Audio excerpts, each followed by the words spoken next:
Dis baie moeilik om 'n sekere produk uit te lig wat 'n groot impak op mense boerdery het. Ek dink omdat dit is maar soos 'n ketting en elkeen sy eie volgens sy eie skakel in die ketting. En omdat mense van die produkte waar samewerking met mekaar gebruik die voordele uit te kry.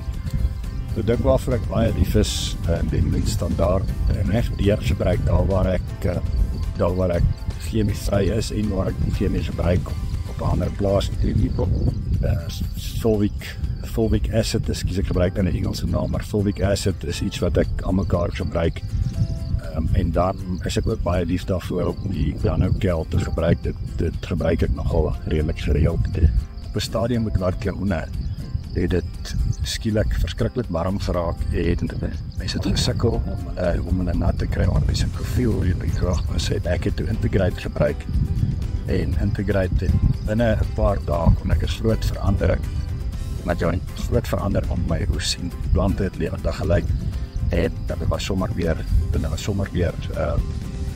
dus vergroei en Amino K gebruik ek ook reg deur gereelde basis en ek was nogal verbaas gewees om te sien baie werk vir alwering saam met Bacillomyces.